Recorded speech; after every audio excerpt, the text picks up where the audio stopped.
এ কি? এ তো একটা মহিলা মানুষ গো। বেঁচে আছে না মারা গেছে? আগে নৌকাতে ওঠা, তারপর দেখা যাবে।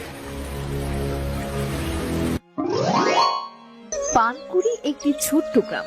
সেই গ্রামে বাস করত যতীন বুড়োর দুই ছেলে ও তাদের স্ত্রী সন্তানেরা। যতীন বুড়ো মারা যাবার পর থেকে তারা দু ভাই যার যার সংসার নিয়ে আলাদা হয়ে যায়। একদিন যতীন বুড়োর বড় ছেলে রতন তার ছোট ভাইকে বলল, কিরে রাহাত, কই চললি রে? এই একটু হাটের দিকে যাচ্ছি দাদা। বাড়িতে বাজার ঘাট কিছুই নেই। বাবা মারা যাওয়ার পর থেকে তো তেমন বাজার ঘাট করা হচ্ছে না দাদা। ও আচ্ছা আচ্ছা, সে একটু না হয় পরেই যারে। তা তোর সাথে তো কিছু কথা বলতে চাচ্ছিলাম আমি। তোর কি একটু সময় হবে? কি যে বলো না দাদা, তুমি আমাকে কিছু বলবে, এতে সময় খুঁজছ কেন তুমি? তোমার যখন ইচ্ছে তুমি তখন বলবে আমাকে। বলছি যে এতটুকু ছোট বাড়িতে তো আর দুই ভাই একসাথে থাকা যাবে না।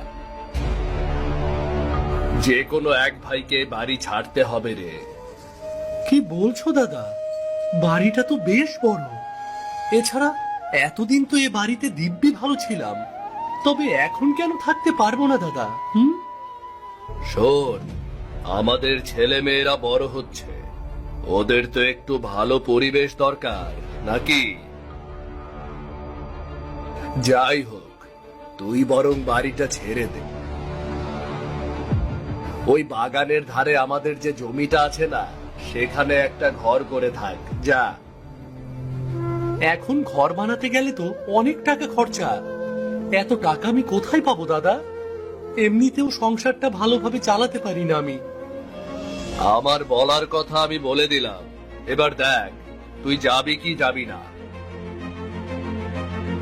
বাবা এই বাড়ি ঘর আমার নামে লিখে দিয়ে গেছে, আর ওই পাশের বাগানের জমিটা তোর। অবশ্যই তোকে ফাঁকি দিতে পারতাম, কিন্তু দেইনি, কারণ তুই আমার ছোট ভাই, বুঝলি? বুঝেছি বুঝেছি দাদা, আর বলতে হবে না। আমাকে আর দুদিন সময় দাও, আমি এখান থেকে চলে যাব।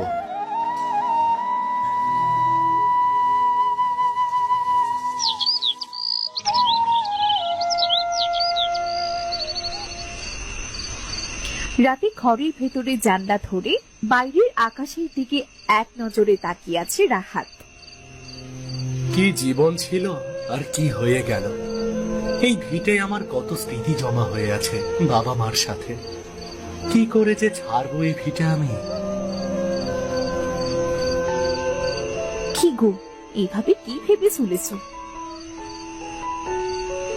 রাত তো অনেক হলো, খাবার খাবে না নাকি? ছেলে মেয়ে দুটো খাবার সামনে যে বসে আছে। ভালো লাগছে না গো বিনুর মা। বাচ্চাদের নিয়ে তুমি খেয়ে শুয়ে পড়ো, আমার একটু শুতে দেরি হবে। ওগো, তুমি যদি এভাবে ভেঙে পড়ো তাহলে আমরা কোথায় যাবো বলো তো? দুদিনের ভেতরেই বাড়ি ছাড়তে হবে। কিছু কি ভাবলে?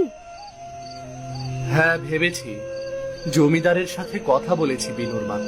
বাগানটা তো বেশ বড়। বাড়ি করার জন্য কিছু অংশ জমি রেখে বাকিটুকু জমিদারের কাছে বিক্রি করে দেব। সে কি, জমি কেন বিক্রি করবে? বাড়ি করতে হবে না? বাড়ি না করলে বাচ্চাদের নিয়ে কোথায় থাকবো বলো? আচ্ছা ঠিক আছে, এখন চলো তো, কিছু মুখে দিয়ে তবে ঘুমোবে। রাতে উপোস করতে নেই গো। ঠিক আছে বিনুর মা, তুমি যাও, আমি একটু পরে আসছি।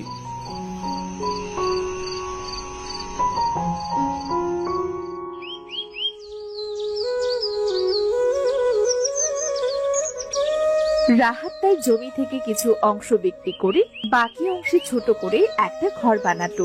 বিনু ও বলাই নতুন বাড়ি পেয়ে খুব খুশি হতো।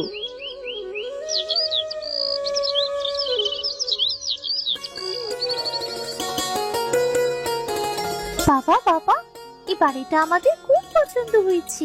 ওই বাড়িতে খেলা করার মতো একটু জায়গা নেই। চাচা চাচি শুধু বকা দেয়। হ্যাঁ বাবা, এখন থেকে আমি আর বোন সব সময় খেলা করব। এখন আর কেউ বকবে না। হয়েছে হয়েছে, এবার থামতো তোরা। বাবা একটু অসুস্থ।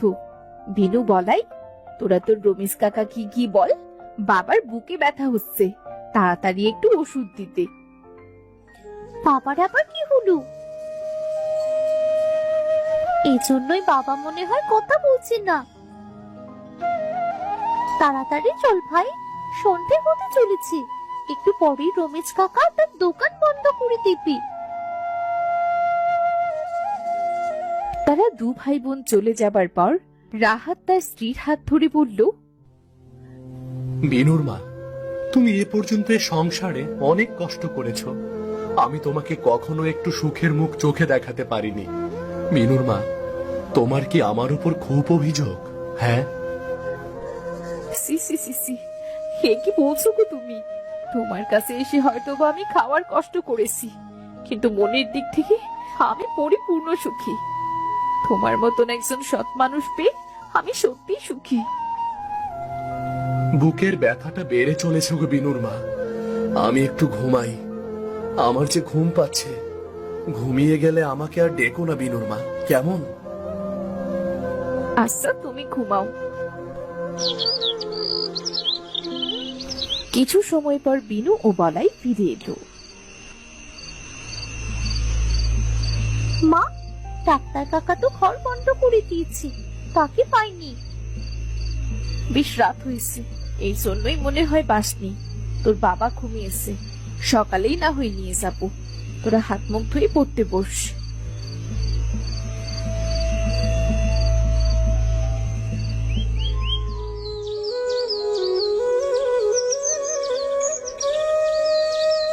পরের দিন খুব সকালে বিনু ও বলাই উঠে পড়ল। তারা হাতে হাতে তার মায়ের কাজে সাহায্য করছিল। একটু বেলা হতেই রিমা বিনু ও বলাইকে বলল, বিনু, বলাই, তোদের বাবাকে ডাক দে। এত বেলা হয়ে গেল, লোকটা এখনো উঠলো না। কখনো তো এত বেলা করে ঘুমায় না। হ্যাঁ মা, এক্ষুনি যাচ্ছি। তুই থাক, মাকে সবজিগুলো কেটে দে, আর আমি যাচ্ছি বোন।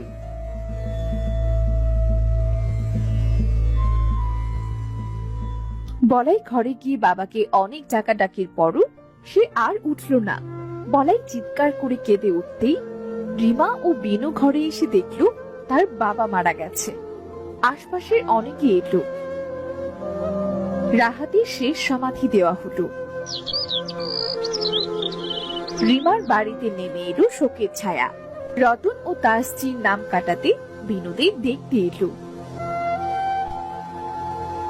থাক থাক, কেঁদে আর কি করবি রে বিনুর মা। এবার কান্নাকাটি রেখে সংসারের হালটা ধর। দুটো ছেলে মেয়ে কিনা ঘাড়ের ওপরে। এইটাই তো চিন্তা করছি গো দিদি, বাচ্চা দুটোকে নিয়ে যে কি করবো। কেঁদে আর কি হবে? যা হবার হয়েছে। যে যাবার সে চলে যাবে। কান্নাকাটি করলে তো আর ফিরে পাবে না তাকে। চলো গো, বাড়ি চলো। উঠোনে সরিষা দেওয়া, গদার মার গরু এসে আবার সরিষায় লাগবে।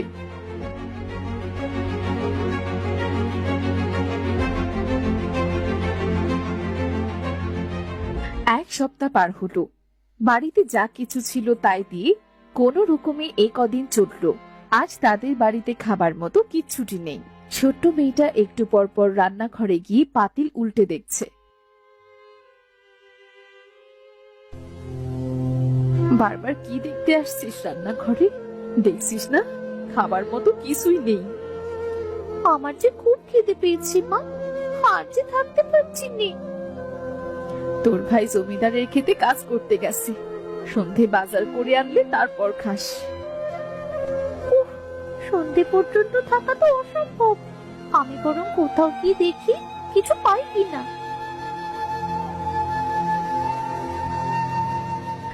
বিনু বাড়ি থেকে বেরিয়ে মাঠের দিকে গেল। আম গাছ, জাম্বুরা গাছ, লিচু গাছ, সব গাছ খুঁজলো, কিন্তু কোথাও কোনো খাবার দেখতে পেল না। কত গাছই তো উঠলাম, কোথাও ফল নেই। সারাদিন মনে হয় না খেয়ে কাটাতে হবে। বাবা থাকলে হয়তো এত কষ্ট করতে হতো না।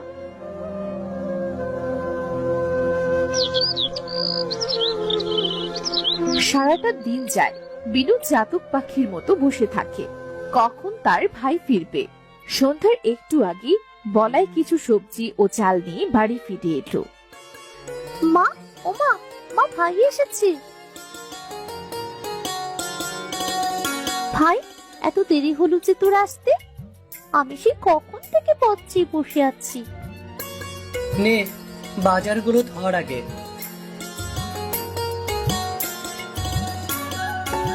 কাজ শেষ করে আসবো তো। কাজ শেষ করতে করতেই তো সন্ধ্যা।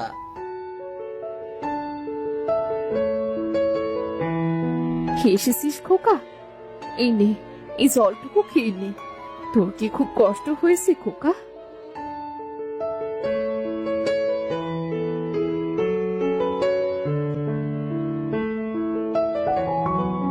না মা, আমার একটুও কষ্ট হয়নি।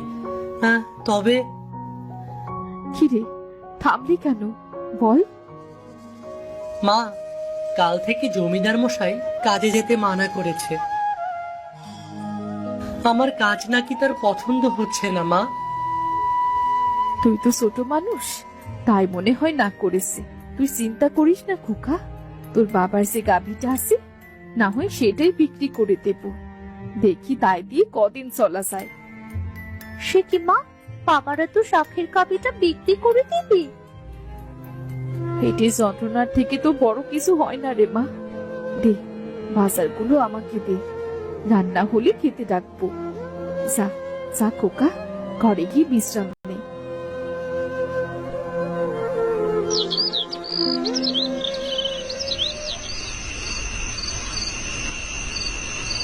কি গো, যা বলেছিলাম কিছু ভাবলে নাকি? তা তো ভেবেছি। তোমার যে কাজ, শোনো, তোমার ভাই এখন বেঁচে নেই, সম্পত্তি তো আর হাতছাড়া করা যাবে না। ওদের দাঁড়িয়ে ওই সম্পত্তি আমাদেরই নিতে হবে। দাঁড়াতে গেলে আশেপাশের মানুষ কি বলবে? তার চেয়ে গাছ যদি শেকড় থেকে উপড়ে ফেলি তো কেমন হবে? না মানে? মানে ওদের ঘরে আজ রাতে আগুন দেব, ওদের তিনজনকেই পুড়িয়ে মেরে ফেলবো। সাপও মরবে, লাঠিও ভাঙবে না। কি বলো গিন্নি? বাবা, বেশ বুদ্ধি করেছো তো তুমি। সেদিন রাতে রতন ও তার স্ত্রী রিমাদের বাড়ি গিয়ে আগুন ধরিয়ে দিল।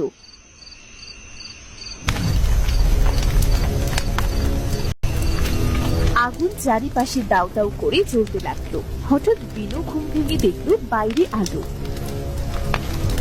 কি ব্যাপারটা কি? বাইরেও তো কিসের আলো? ভাই, ভাই, উঠে দেখ না, বাইরে কিসের আলো? মা, ও মা, উঠো না। কিরে মা, কি হয়েছে? এত রাতে ডাকছিস কেন? মা দেখো না, বাইরে কিসের যেন আলো, আর ঘরের ভেতরটাও কেমন গরম লাগছে মা। হোমা, তাই তো, চল তো বাইরে কি দেখি।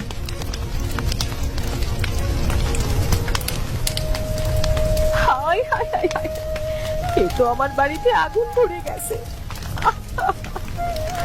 এ কি সর্বনাশ হলো খোকা, তাড়াতাড়ি জল নিয়ে আয়। বিনু, বিনু, জল দে, আমি ঘরের ভেতর থেকে আসছি। মা, ঘরে যেও না মা, ঘরে যেও না।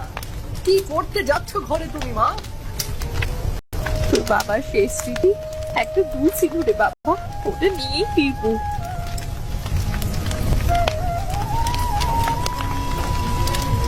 রিমা ঘরের ভেতর গিয়ে দুল নিয়ে আর বের হতে পারলো না।